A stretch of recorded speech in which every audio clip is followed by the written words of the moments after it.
All right, so the Justice Department is investigating Jerome Powell, the Fed chair. Now, nobody cares about this, but I do. I'm one of the few that do. 72 years old. And Trump hates this guy.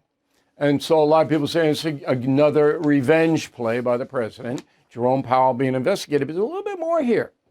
So Powell had to testify in front of Congress about a $2.5 billion $2.5 billion renovation of Fed headquarters in Washington.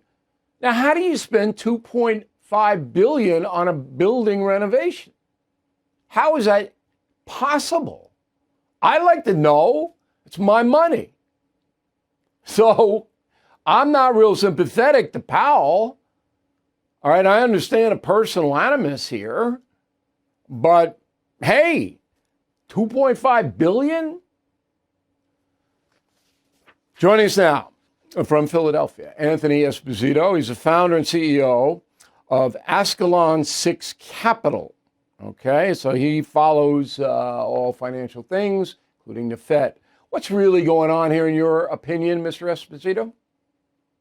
I think that Jerome Powell, and Bill, thank you so much for having me, first of all. I think Jerome Powell has positioned himself in a really bad way with the president because he's done two things that President Trump despises. First, he's attacked America. Second, he's attacked President Trump. And he's done both of those things through his seat at the Fed and monetary policy. So how has he attacked America?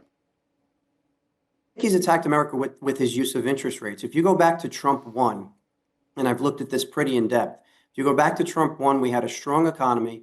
We had low inflation, sub 2%.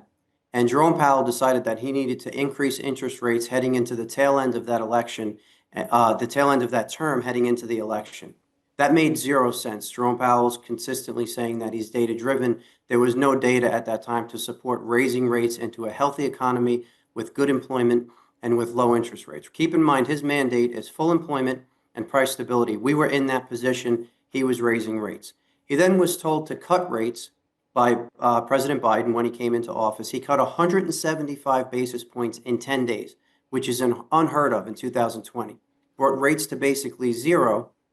And then in 2021 into 22, jacked rates up as inflation was going ballistic. And we had 12, 13, 14% inflation rate under President Biden.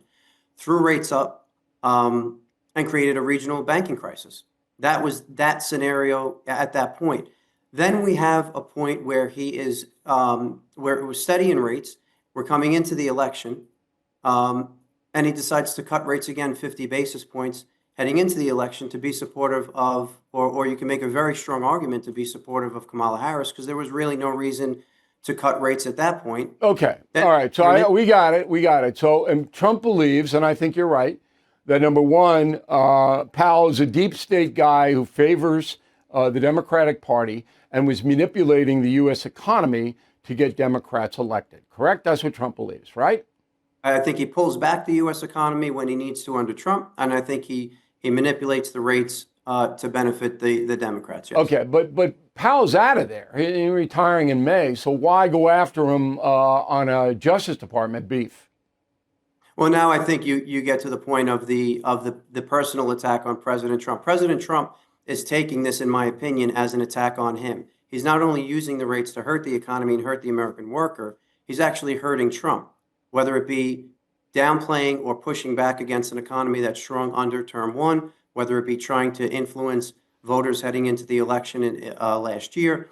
I think that Trump at this point is not a fan of Powell. There's no hiding that. But I think when the Justice Department decides to investigate, or at least just ask the questions about what he said under oath in front of Congress, in front of the Senate, I don't think President Trump is going to step up and say, I don't think that we should do that. He's a big boy. He should be able to answer questions. And I mean, $2.5 billion is a lot of dollars. Sure is. You know, come on. Yeah. All right. So there is a bit of retribution, in your opinion, in the Justice Department, but there's enough legitimacy to make it not some kind of contrived situation. I would say I don't think President Trump had anything to do with the subpoena, but I'm sure that he's not losing sleep over it. No, but he knew about it. I mean, you know how it's a top-down Washington run. He might not have known about it before it was issued, but certainly he's up to speed. All right, Mr. Esposito, thanks very much. It's very kind of you to help us, and we appreciate it very much.